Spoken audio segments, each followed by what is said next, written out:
मैं शारदा थानवी आज अपनी YouTube चैनल पर आप लोगों को करवा रही हूँ बोर्ड परीक्षा से संबंधित दो महत्वपूर्ण निबंध हिंदी में। एक है आत्मनिर्भर भारत, एक कोरोना वायरस 21वीं सदी की महामारी, जिससे संबंधित ये दोनों ही निबंध हैं जो इस बार बोर्ड परीक्षा के लिए, किसी भी बोर्ड परीक्षा के लिए अत्यंत महत्वपूर्ण है। तो इस वीडियो को अगर आप पूरा देखेंगे तो आपको दोनों ही निबंध बहुत अच्छी तरीके से समझ में आ जाएंगे कि आपको किस तरीके से बिंदुवार अपने निबंधों का विभाजन करना है और उन बिंदुओं को लेकर के आपको अपने निबंध की रचना करनी है। तो इसके लिए आपको सबसे पहले तो आवश्यकता है पूरे वीडियो को देखने की, उसके बाद में लाइक करने की, कमेंट करने की और शेयर करने की। ये भी क्यों? क्योंकि जब तक आप चैनल को सब्सक्राइब नहीं करेंगे, लाइक कमेंट और शेयर नहीं करेंगे, तब तक मुझे भी मोटिवेशन कैसे मिलेगा। तो इसके लिए आपको ये भी करना जरूरी है। तो हम प्रारंभ करते हैं बच्चों, आत्मनिर्भर भारत। इस निबंध को लिखने के लिए आपको 5 बिंदुओं में इस निबंध को बांटना है। सबसे पहले जो हमारा निबंध होता है, हम लिखना चालू करते हैं, शुरू करते हैं, प्रारंभ करते हैं, तो हमको जो किसी भी निबंध को लिखने के लिए हमें सबसे पहले लिखनी होती है उसकी प्रस्तावना। उसके बाद में हमारे पास में दूसरा पॉइंट आएगा इस बिंदु का, आत्मनिर्भर भारत, क्या समझते हैं आत्मनिर्भर भारत से। उसके बाद में आत्मनिर्भर भारत के 5 स्तंभ क्या कहे गए हैं, किन के ऊपर हमें विचार करना चाहिए, किन 5 स्तंभों के बारे में विचार करना चाहिए जिन स्तंभों का हम अनुपालन करके अपने भारत को आत्मनिर्भर बना सकें। फिर आत्मनिर्भरता के उपाय और लाभ क्या हैं, क्या इसका उपाय होगा, क्या करना चाहिए और इसके हमें भविष्य में क्या लाभ मिलेंगे। और इसके बाद में हमने इस निबंध में जो लिखा है उसका पूरा उपसंहार यानी कि पूरा निचोड़। प्रस्तावना होती है बच्चों किसी भी निबंध की भूमिका। तो प्रस्तावना देखिए, शास्त्रों में कहा गया है कि सर्वम परवसम दुखम सर्व मातम वसम सुखम, अर्थात सब तरह के से दूसरों पर निर्भर रहना ही दुख है एवं सब प्रकार से आत्मनिर्भर होना ही सुख है। किसी के ऊपर भी निर्भर रहना वो सबसे बड़ा दुख हो जाता है मनुष्य के लिए, और हर प्रकार से अपने आत्म पर मतलब स्वयं पर निर्भर होना यानी कि आत्मनिर्भर होना सबसे बड़ा सुख होता है किसी भी व्यक्ति के लिए। तो यही बताया है सबसे पहली पंक्ति में। इसका प्रत्यक्ष अनुभव कोरोना वैश्विक महामारी के समय स्पष्ट रूप से सभी को हुआ है।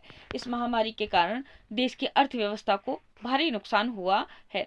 देश को समृद्ध व सुखी बनाने के लिए तथा कोरोना महामारी का मुकाबला करने के लिए भारत के प्रधानमंत्री ने 12 मई 2020 को आत्मनिर्भर भारत अभियान शुरू करने की घोषणा की। भारत के प्रधानमंत्री नरेंद्र मोदी ने घोषणा की 12 मई 2020 को आत्मनिर्भर भारत अभियान की। अब आत्मनिर्भर भारत के प्रधानमंत्री नरेंद्र मोदी ने कहा कि 21वीं सदी को भारत की सदी बनाने के सपने को पूरा करने के लिए यह सुनिश्चित करते हुए आगे बढ़ना है कि देश आत्मनिर्भर हो जाए। यहाँ आत्मनिर्भर भारत का तात्पर्य स्वदेशी उद्योगों को बढ़ावा देने के साथ साथ विदेशी निवेश को भी बढ़ावा देना है, जिससे यहाँ के रोजगार के अधिकाधिक अवसर उपलब्ध हो सके एवं भारत की आर्थिक समृद्धि के साथ ही विश्व का कल्याण भी हो सके। अब हमारे पास में तीसरा जो बिंदु आता है वो आता है आत्मनिर्भर भारत के 5 स्तंभ। प्रधानमंत्री महोदय के अनुसार आत्मनिर्भर भारत के 5 स्तंभ इस प्रकार से हैं। पहला स्तंभ है जो अर्थव्यवस्था, जो वृद्धिशील परिवर्तन नहीं बल्कि लंबी छलांग सुनिश्चित करती है। दूसरा जो है स्तंभ वो है बुनियादी ढांचा, जिसे भारत की पहचान बन जानी चाहिए। तीसरा जो स्तंभ है वो है प्रणाली, सिस्टम, जो 21वीं सदी की प्रौद्योगिकी संचालित व्यवस्थाओं पर आधारित हो। चौथा आधार स्तंभ है उत्साहशील आबादी, जो आत्मनिर्भर भारत के लिए हमारी ऊर्जा का स्रोत है, तथा मांग, जिसके तहत हमारी मांग एवं आपूर्ति श्रृंखला सप्लाई चेन की ताकत का उपयोग पूरी क्षमता से किया जाना चाहिए। अब हम पढ़ रहे हैं चौथा जो है आपके पास में बिंदु, आत्मनिर्भरता के उपाय एवं लाभ। क्या किया जाना चाहिए आत्मनिर्भर होने के लिए? आत्मनिर्भरता के लिए भूमि है, श्रम, तरलता और कानूनों पर फोकस करते हुए कुटीर उद्योग, एमएसएमई, मजदूरों, मध्यम वर्ग तथा उद्योगों सहित विभिन्न वर्गों की जरूरतों को पूरा करना आवश्यक है। इसी आवश्यकता को पूरा करने के लिए मनोबल के साथ साथ आर्थिक सहायता के रूप में भारत सरकार ने विभिन्न चरणों में लगभग 20 लाख करोड़ रुपयों के एक विशेष आर्थिक पैकेज की घोषणा की है। आत्मनिर्भरता भारत को वैश्विक आपूर्ति श्रृंखला में कड़ी प्रतिस्पर्धा के लिए तैयार करेगी। इसके लिए स्थानीय उत्पादों का गर्व से प्रचार करने और इन उत्पादों को वैश्विक बनाने में मदद करने की आवश्यकता है। इन उपायों को करने से भारत न केवल आर्थिक दृष्टि से सशक्त होगा, अपितु विश्व में विकासशील देशों में अग्रणी भी बन सकेगा।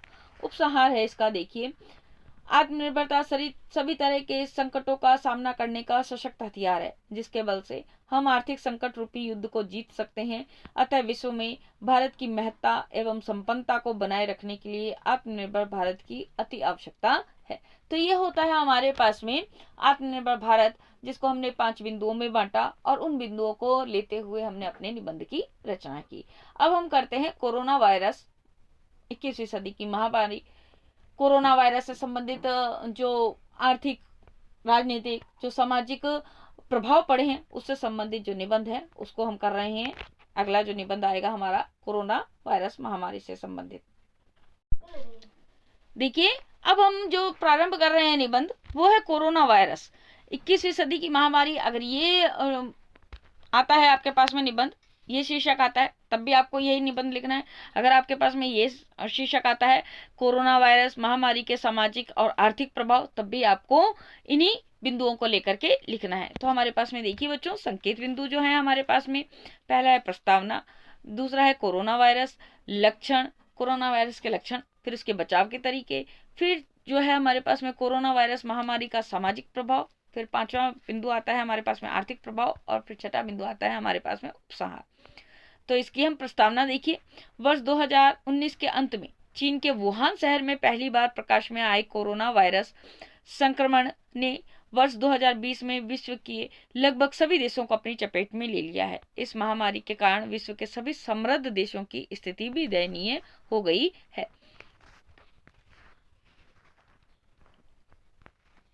विश्व स्वास्थ्य संगठन WHO ने घातक कोरोना वायरस का आधिकारिक नाम कोविड-19 रखा, जिसमें को का अर्थ है कोरोना, वी का अर्थ है वायरस तथा डी का अर्थ डिजीज यानी कि बीमारी।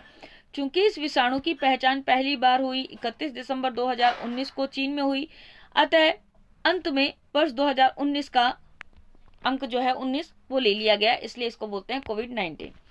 कोरोना वायरस लक्षण, इसके लक्षण फ्लू से मिलते जुलते हैं। कोरोना वायरस के संक्रमण के फलस्वरूप बुखार, जुकाम, सांस लेने में तकलीफ, नाक बहना, सिर में तेज दर्द, सूखी खांसी, गले में खराश व दर्द आदि समस्या तेज उत्पन्न होती है। यह वायरस एक व्यक्ति से दूसरे व्यक्ति में फैलता है, इसलिए इसे लेकर बहुत सावधानी बरती जा रही है। कुछ मामलों में कोरोना वायरस घातक भी हो सकता है, खास तौर पर अधिक उम्र के लोग और जिन्हें पहले से अस्थमा होती है, डायबिटीज, हृदय रोग आदि की बीमारी है, उन लोगों के लिए कोरोना वायरस अत्यधिक घातक सिद्ध भी हुआ।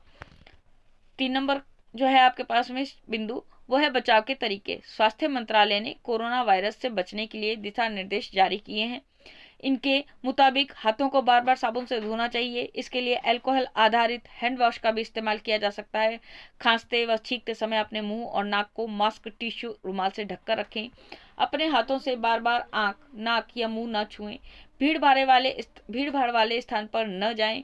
बाहर जाते समय या किसी से बात करते समय मास्क का प्रयोग भी करें। संक्रमण के कोई भी लक्षण दिखाई देने, संक्रमित व्यक्ति या स्थान से संपर्क होने पर तुरंत स्वास्थ्य की जांच कराएं तथा कुछ दिनों तक स्वयं को होम आइसोलेशन में भी रखें। 4था नंबर देखिए, कोरोना वायरस महामारी का सामाजिक प्रभाव। इस वैश्विक महामारी से बचाव, रोकथाम, उपचार एवं पुनर्वास हेतु विश्व के लगभग सभी देशों में लॉकडाउन, आइसोलेशन, क्वारंटाइन की नीति अपनाई गई। संक्रमण के भय से लगभग समस्त सामाजिक गतिविधियां, उत्सव आदि बंद हो गए। सार्वजनिक यातायात एवं आर्थिक गतिविधियों के बंद हो जाने से लोगों के रोजगार एवं आजीविका पर प्रतिकूल प्रभाव पड़ा। इससे खाद्य असुरक्षा में वृद्धि, उत्पादन में कमी आदि से सामाजिक जीवन अत्यधिक प्रभावित भी हुआ है। अब आते हैं इसके आर्थिक प्रभाव। कोरोना वायरस महामारी से निपटने के लिए सभी देशों, राज्यों द्वारा लगाए गए लॉकडाउन, संक्रमित व्यक्तियों के उपचार, संभाव्य रोगियों, कैरियर्स के आइसोलेशन, जांच प्रक्रिया, दवा, क्वारंटाइन की व्यवस्था, वंचित एवं आरक्षित समूहों को राहत पहुंचाने आदि के कारण सार्वजनिक व्यय में भारी वृद्धि तथा कर राजस्व में कमी होने से व्यापार, उद्योग आदि बंद हो जाने से सभी क्षेत्रों में आर्थिक मंदी दिखलाई देती है। अब इसका उपसंहार लिख रहे हैं हम। इस महामारी से निजात पाने के लिए विश्व के सभी देश व वैज्ञानिक इसका टीका विकसित करने की दिशा में संलग्न है। जब तक इसका टीका नहीं आ पाता तब तक इससे बचाव ही इसकी दवा है। तो ये बच्चों मैंने आपको करवाए हैं अपने इस वीडियो में 2 ऐसे जो बोर्ड परीक्षा की दृष्टि से अत्यंत उपयोगी हैं, बोर्ड परीक्षा की दृष्टि से भी और किसी भी अन्य परीक्षा की दृष्टि से भी अत्यंत उपयोगी हैं। एक आत्मनिर्भर भारत, एक कोरोना वायरस। अगर आपको मेरा वीडियो पसंद आए तो प्लीज लाइक, कमेंट और शेयर करना बिल्कुल भी ना भूलें। चैनल को भी सब्सक्राइब करना ना भूलें। आज के लिए धन्यवाद और नमस्कार।